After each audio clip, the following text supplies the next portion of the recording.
Hey everyone, and welcome back to Stellar HFY. First off, thank you for the insane amount of support lately.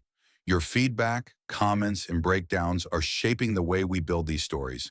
Today, we're going inside the records of an alien archivist sent to study Earth, monitor our behavior, and decide if we were worth conquering.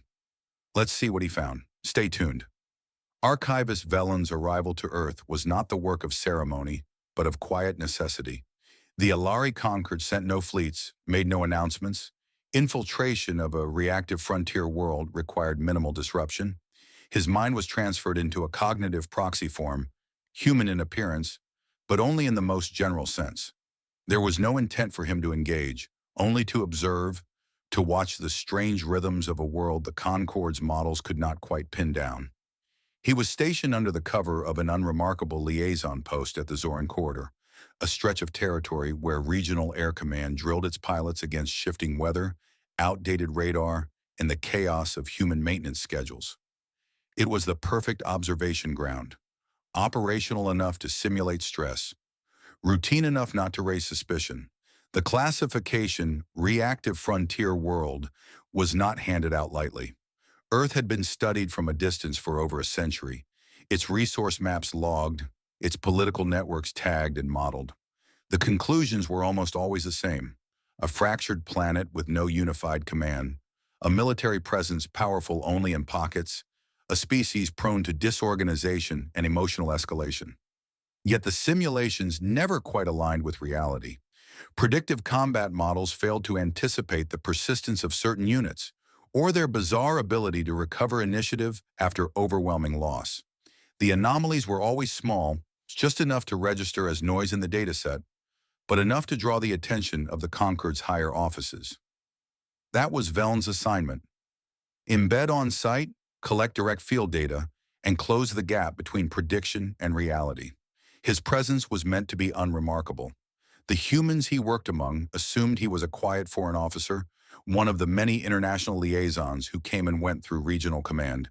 He said little, logged everything, and reported to no one outside his own encrypted uplink. The Zoran exercises began in late winter, when cloud cover turned the airfields into shifting veils of ice and vapor. Human pilots flew sorties against each other, simulated aggressor squadrons, and irregular targets meant to test reaction times and decision-making under layered pressure. It was messy, often inefficient, but Velen found the results interesting. Units fractured under stress as expected, but occasionally certain individuals deviated sharply from predicted behavior. They would disregard self-preservation entirely to maintain formation, or push their craft into hostile weather cells to re-engage, despite orders to disengage. These actions had no tactical gain, yet they recurred consistently enough to register as statistical anomalies. It was during one of these routine days that Velen first observed Lieutenant Bram Kovic in detail. Kovic was not particularly remarkable on paper. His performance scores were steady, his mission record competent, but not exceptional. The only notes of interest in his personnel log were scattered: minor incidents of command noncompliance, a tendency to volunteer for redeployment into high-casualty zones, and a string of requests to remain attached to the same flight group despite routine rotation orders. The Concorde's predictive model flagged him not as dangerous, but as a mild deviation worth background tracking. Velen had learned from long experience that such profiles often became useful data points. The opportunity for live observation arrived faster than expected. The Alari Concorde authorized a controlled field test, the kind used on pre-annexation worlds to examine military cohesion in the presence of perceived distress. A Type 4 reconnaissance drone was brought into low orbit, disguised as debris, and remotely guided toward the mountains near the Zoran weapons graveyard, a stretch of land littered with the husks of outdated missile platforms and grounded interceptors. A falsified crash beacon was embedded in the wreckage, designed to simulate a distress call from a downed craft. There was no actual danger. The intent was to observe how human units responded to a signal with minimal strategic value. Velen knew the setup. He knew the outcome was meant to be predictable.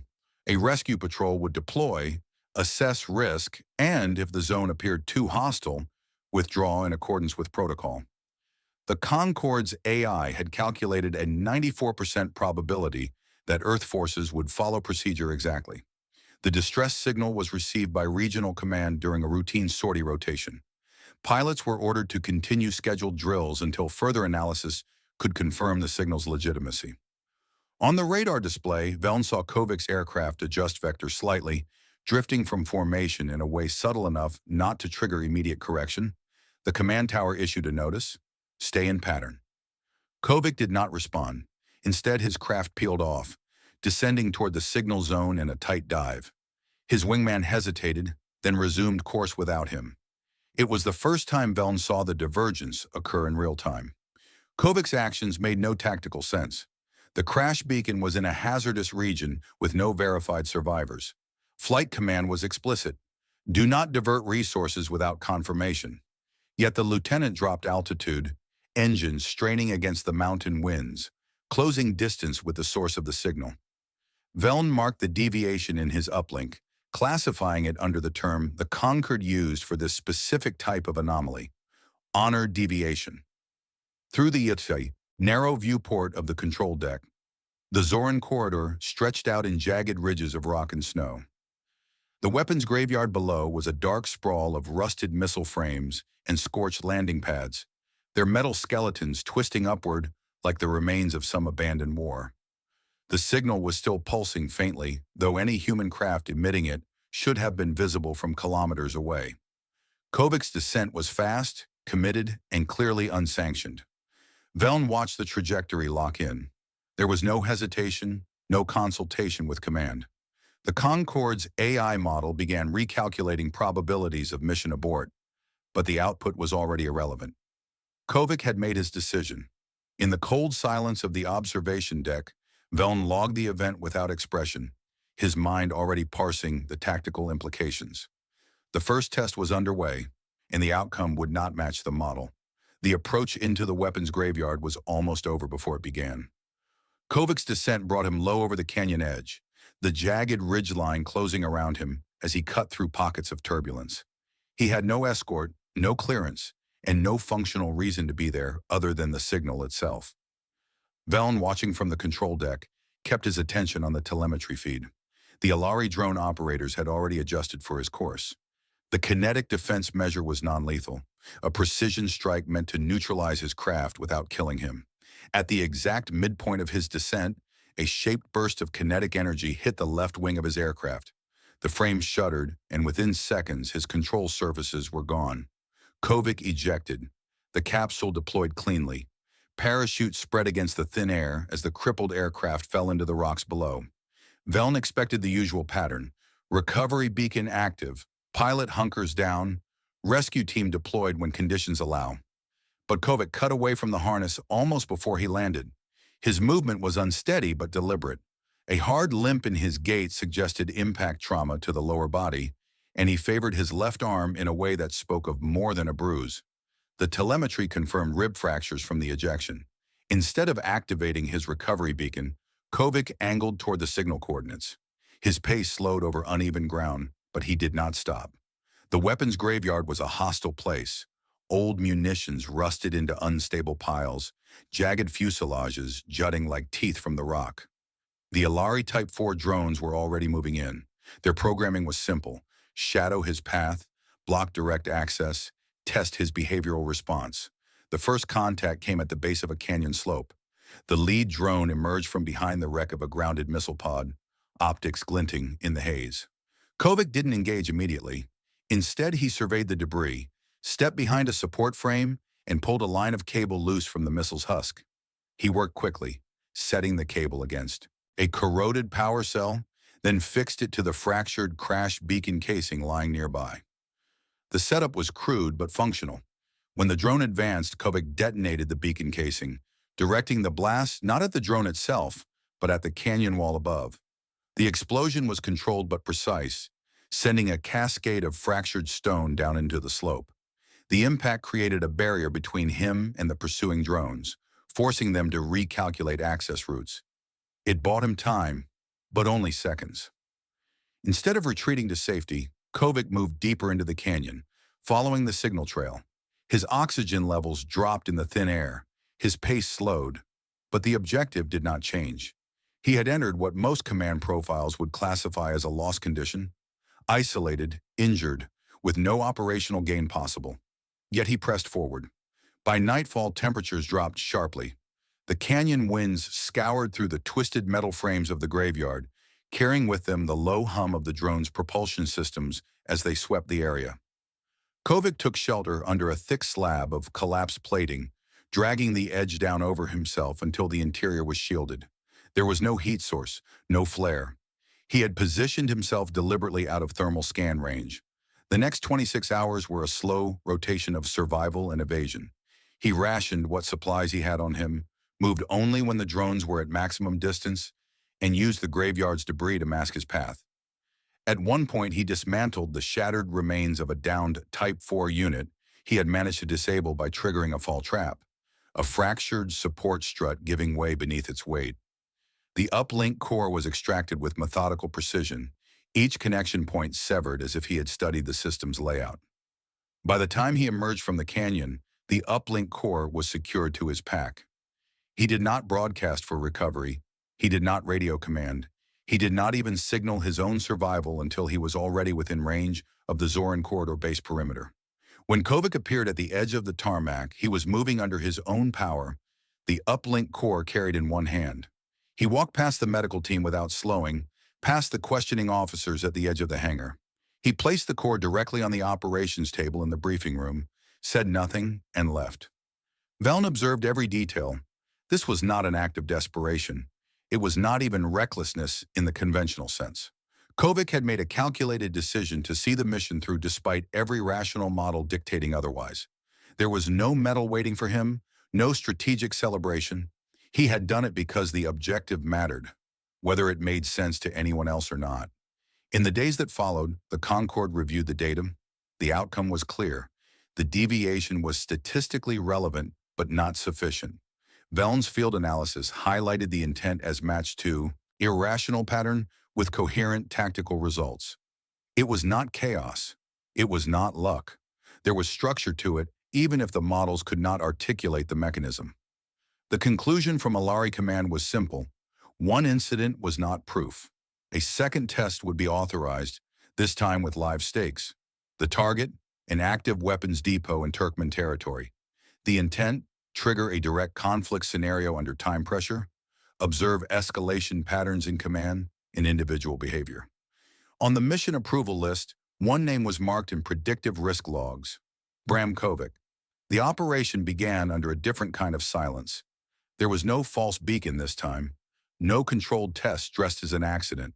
The Alari strike package was authorized for a live run, direct kinetic insertion on a functioning Earth weapons depot along the Turkmen frontier.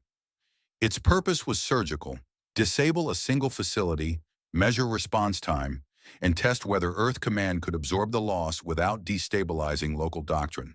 The plan was structured to be clean: precision strikes, swift withdrawal, no sustained combat.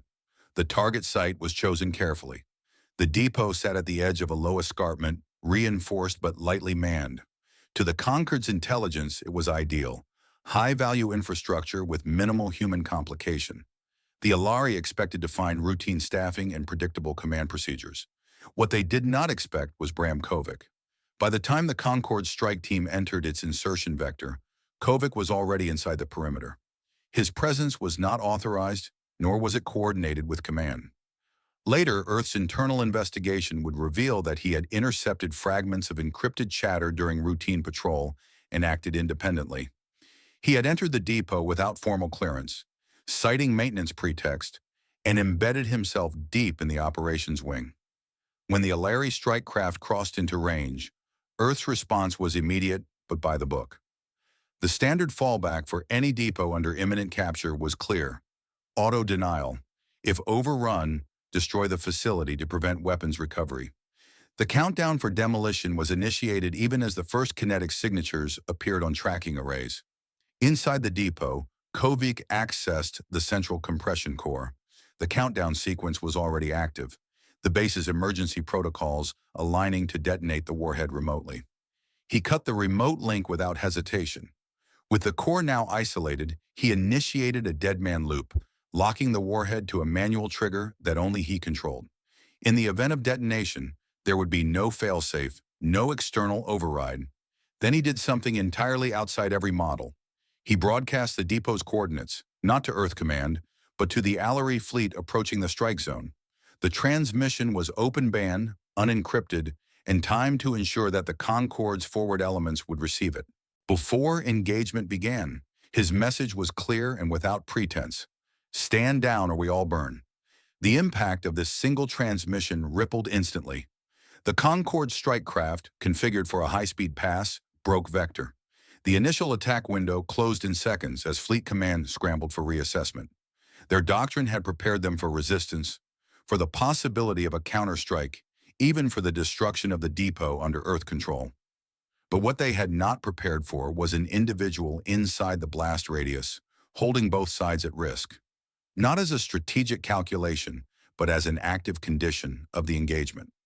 The standoff held for minutes that felt longer. The depot's perimeter defenses remained live. Earth's command arrays watched in silence, and Kovic did not release the trigger. The Alari strike package withdrew from direct approach, rerouted to a holding pattern, and awaited orders. The decision to abort was made at the Concorde's tactical level, but the underlying reasoning was already apparent. Their mission parameters could not accommodate the uncertainty introduced by a single human willing to destroy himself and the target in equal measure. With the strike diverted, Earth forces moved in to secure the site. Kovic was recovered from the compression core chamber. His condition was stable. Minor oxygen depletion, no lasting injuries.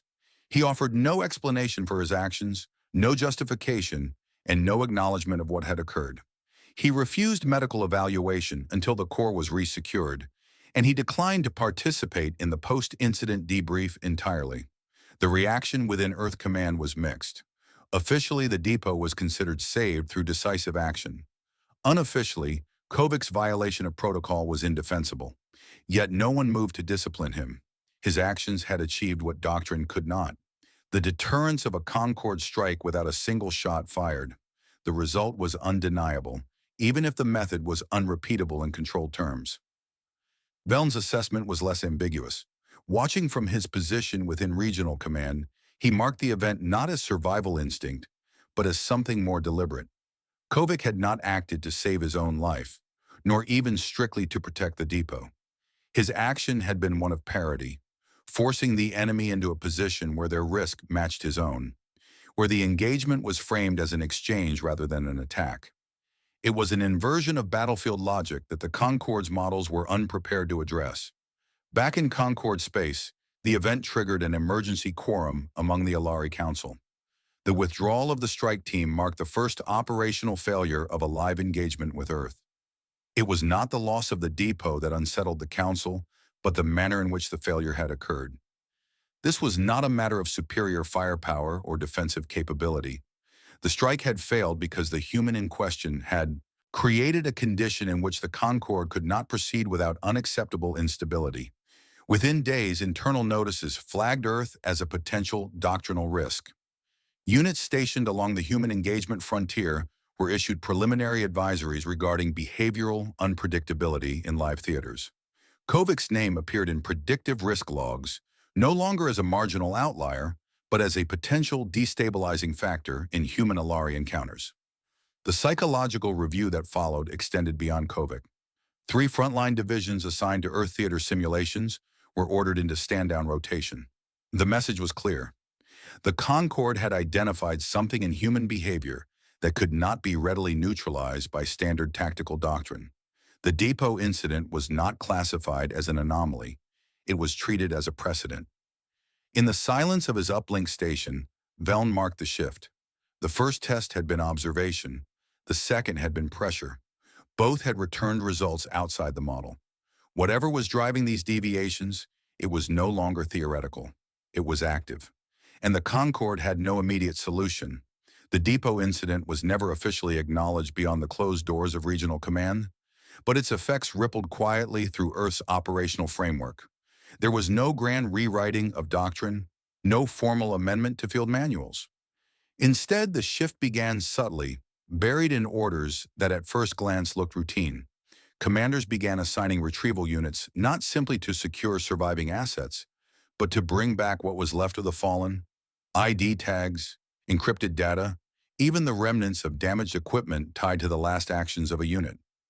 It was not the preservation of material that mattered, but of the narrative surrounding it. These changes weren't announced to the public. There were no broadcasts or morale pieces to highlight the new focus. The soldiers didn't need them. The meaning traveled through unofficial channels, in debriefs and transfer papers, in quiet moments when the orders to stand down were replaced with retrieve what remains. The emphasis was not on winning engagements in the immediate sense, but on ensuring that the sacrifices already made were never left unfinished. Kovic had made that precedent real, and now the unspoken rule began to shape the tempo of Earth's deployments. One of the first operations that revealed the depth of this new direction came less than 2 weeks after a skirmish in a rural border zone. The fight had been short and brutal, the Concord detachment withdrawing after accomplishing their limited strike objectives. On paper, there was no reason to re-enter the area, but 12 days later, a small retrieval squad was quietly redeployed to the combat site. They were not sent for munitions or to survey structural damage. They had one task: recover a helmet cam belonging to a soldier lost in the opening minutes of the engagement. The cam was located in the twisted remains of a collapsed structure. Its casing was fractured, its housing warped from the blast, but the memory core was intact. When the data was extracted, there was no tactical intelligence, no map of enemy positions. Just a final recorded statement made as the soldier held the breach alone. "Tell them I stayed." The file was never published through official channels. Instead, it began circulating privately through encrypted transfers and local comms between units that had known him. What happened next was never ordered. 6 units that had served alongside the fallen soldier rerouted their patrol assignments, converging on an outpost linked to the Concord detachment responsible for the original engagement. There was no tactical advantage in the action. The outpost was lightly defended, containing little more than minor supply caches. Yet the strike went forward with precision, as though carrying out the completion of something left unresolved. The detachment stationed there was overrun in a matter of hours. Materially, the gain was negligible. Psychologically, the impact was devastating. The Concord units had been trained to account for losses, for attrition, even for calculated risk. What they had not been prepared for was the weight of engagements driven not by strategic necessity, but by the preservation of a promise. The after-action reports from the outpost made repeated mention of the same impression. It was like they were being hunted by ghosts fulfilling ghosts. The engagement had ended, yet its shadow continued to move through the operational space long after the initial strike. Veln watched this pattern take shape in real time. It was not chaos, not random retaliation. It had structure, even if that structure operated outside any written doctrine. The retrieval of physical evidence, tags, messages, recordings, became the catalyst for actions that could not be modeled in traditional terms. The cause was often small, almost incidental. The effect was sustained and deeply destabilizing for the opposing force. It was here that Veln marked the phenomenon under a new working term: reciprocal preservation doctrine. It was not about defense in the conventional sense. It was about ensuring that no act of sacrifice existed in isolation. Every loss had a return. Every broken line was marked and eventually addressed, even if the addressing had no measurable strategic value on a map. The doctrine was self-perpetuating because it did not need orders from above to trigger. It lived in the collective memory of the units on the ground. What made this more effective, and more dangerous from the Concord's perspective, was its invisibility to public narrative. Earth's media did not celebrate these actions. There were no official announcements, no broadcasts showing the recovered tags or helmet cams. These moments were private, almost sacred, carried quietly within the ranks. The outside world never saw the pattern, but for those in the field, it became a driving force. This silence made the doctrine harder to combat. Propaganda could counter overt morale campaigns. Targeted strikes could weaken a command structure that relied on centralized directives. But this was different. The actions born from the doctrine were decentralized, often spontaneous, and their impact was psychological rather than material. Even when there was no tactical objective achieved, The morale of the Earth units involved remained steady, or in many cases, strengthened. Commanders began to adapt to this reality. In private briefings, there was a shift in emphasis. Sacrifice was no longer a loss to be mitigated. It became a form of operational currency. Each action rooted in closure built credibility within the ranks, reinforcing the sense of continuity between deployments. Soldiers no longer fought merely to hold ground. They fought to make certain that those who had stood before them did not stand alone in memory. For the Concorde, this was destabilizing in a way no weapon could match. Their own models were built around cost-benefit analysis, tactical efficiency, and risk thresholds. Earth's evolving doctrine replaced those parameters with something intangible: the fulfillment of prior sacrifice. To fight against it meant stepping into a system where the rules were not written, where victory was never a singular point, and where each defeat only fed the next engagement. By the time the Concorde realized the pattern, it was already in motion. The Kovic incident had been a flashpoint. Now it was a template, and the template was replicating faster than their simulations could adapt. The doctrine was not broadcast, not codified, yet it was spreading across Earth's operational map. In Vellne's observation, the shift was complete. Sacrifice was no longer a burden to be carried. It was a resource to be honored, and in honoring it, weaponized. And for the first time, the Concorde began to see the outlines of a long-term problem. Earth was not fighting to win in the immediate sense. They were fighting to ensure that no one was forgotten. And in that fight, every loss was another reason to come back. The first failures were dismissed as data anomalies. Concorde analysts had always expected irregular outputs when dealing with Earth's combat structure. Human unpredictability was built into their models as an error tolerance. But the volume of failed simulations began climbing at an unsustainable rate. The psychological modeling grid, designed to forecast human response through hundreds of tactical permutations, began returning contradictory projections. Actions flagged as low probability occurred repeatedly in the field. Actions deemed certain never materialized. Patterns fractured. The problem was not tactical capability, it was recursion. Emotional memory, the weight of events passed between units, had become an unstable variable in every calculation. A casualty in one theater altered behavior in another, sometimes halfway across the planet. Units that had no operational connection to each other still acted as though bound by shared promises. The Concorde's AI attempted to factor this in, creating new branches in the simulations, but each new variable spawned more instability. By the time the network had run its fifth recalibration cycle, the model's predictive stability had degraded beyond operational use. At the front, Allery detachments began to feel the shift long before the analysts admitted it. Engagements with Earth units no longer followed the expected ebb and flow. Retaliation did not arrive as an immediate counterstrike, but days, sometimes weeks later, in entirely different operational contexts, and it always carried the same underlying signature. It was targeted, it was deliberate, and it tied directly to an earlier loss. Veterans who had served multiple rotations in Earth space began submitting formal requests for reassignment, citing what internal reports began referring to as resonance trauma. They feared not the human weaponry, but the persistent, intangible sense that they were being remembered. The doctrine of memory was becoming visible on the ground. In sectors where Earth units had sustained heavy casualties, Allery scouts began noting strange markers: zones marked by recovered gear, flags of no political origin, or broadcasts on encrypted bands repeating coordinates from past battles. These silent honors were not grand announcements. They were signals to those who knew what they meant. Earth officers would quietly plant recovered data cores in secure positions, broadcasting a unit's last recorded coordinates with encrypted tributes embedded in the signal. Concorde units began avoiding these places. The material risk was negligible. No significant defenses, no strategic positions worth holding, but the psychological weight was corrosive. Patrols found themselves diverting to avoid engagement near such markers. It was not fear of combat, it was fear of stepping into something that no longer felt like an ordinary battlefield. Vellne's reports became more direct. The human approach had transformed from reactionary defense to what he now termed weaponized closure.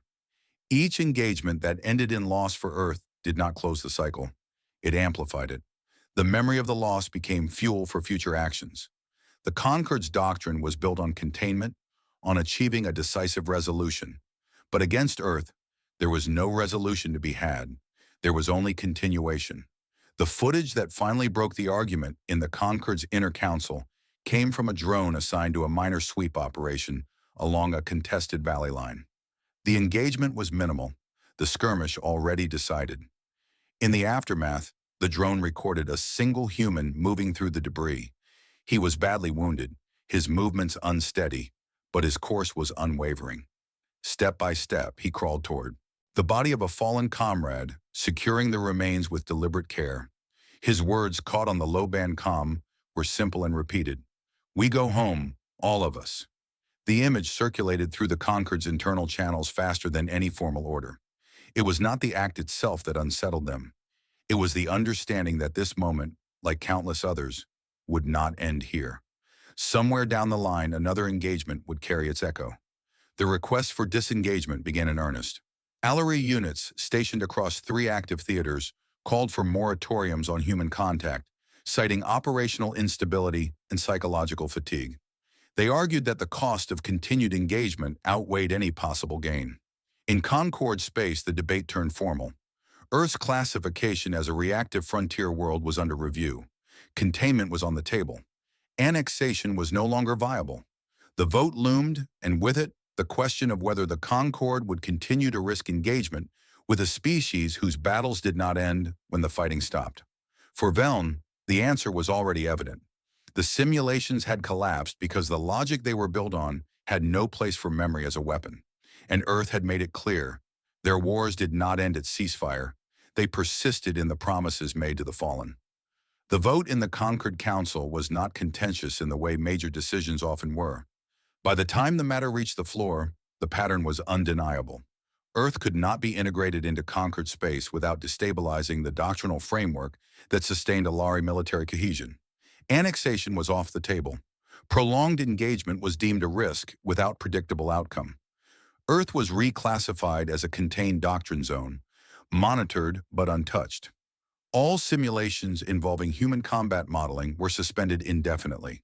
The official reasoning cited behavioral instability, but beneath the formal language was the quiet admission that the Concord could not afford to fight a species whose warfare did not conclude with victory or defeat, but with the continued honoring of its own dead. Velln returned from his field posting under different circumstances than he had left. His work had been classified as compromised. It was not his integrity that was questioned, but his conclusions. He had delivered the most complete record of human behavior under sustained engagement that the Concord had ever seen. Yet the Council viewed his findings as tainted, too human in their perspective, too willing to accept patterns that could not be translated into stable projections. His rank was preserved, more for appearances than necessity, but his autonomy was stripped. His work would never be placed in the primary doctrine archives. The final classified report he submitted was short, concise, and, in its way, damning. Human combat drive is testimonial, not evolutionary. They escalate for the fallen. It was not a warning in the traditional sense. It was a statement of reality. The Concord could decide its policy around Earth, but the truth remained. Earth's military actions were not dictated by survival metrics. They were dictated by promises. Bram Kovic never became a symbol in the way the Concord feared he might. There were no parades, no medals pinned to his chest, no interviews circulated through Earth's networks. He did not appear in public debriefings or training campaigns. His name faded quietly from operational rosters. When it did surface again, it was attached to a transfer order, to an Arctic communications relay station, far from active theaters. There he was assigned a post that required no combat and almost no interaction. Maintain the signal, monitor the equipment, keep the station running. A year passed. The Concord maintained their distance, though their probes continued to pass in high orbit. One such probe, on a routine survey pass over the Arctic regions, detected a low-frequency transmission. It was simple, stripped of encryption or code. 4 words: "No one dies unknown." There was no response from the Concorde, no record of acknowledgement. The message hung in space, repeating at fixed intervals, carrying its meaning to anyone who cared to intercept it. Velln, back in Concorde space, saw the report. The signal was logged and archived under low priority, but he took a copy for himself. He was not supposed to. His work was no longer his own, but he placed it in his private files, alongside a single line that would never appear in any official archive. Honor is not what they claim. It's what they become when memory replaces fear. The image in his mind, the one he could never quite set aside, was not of Kovik at the depot or in the graveyard, but of the frozen Arctic wasteland, endless and silent, with a single beacon sending its quiet pulse into the dark. No ceremony, no names, just the endurance of a signal that refused to fade. The Concorde had withdrawn. Earth had returned to its own battles, but the message remained. And somewhere in that frozen distance, under steel-gray skies, a single man maintained a post no one asked him to hold, keeping a promise no one could quantify. The wars might pause, the battles might end, but the signal endured, unbroken and unforgotten. If this story sent a shiver down your spine, make sure to hit that subscribe button. Now we want to hear from you. If you were in charge of Earth's containment grid, what doctrine would you build to keep the Concorde from ever trying again? Drop your answer in the comments. We read every single one. Thanks for watching Stellar HFY, where wars aren't just fought, they're remembered. See you in the next story.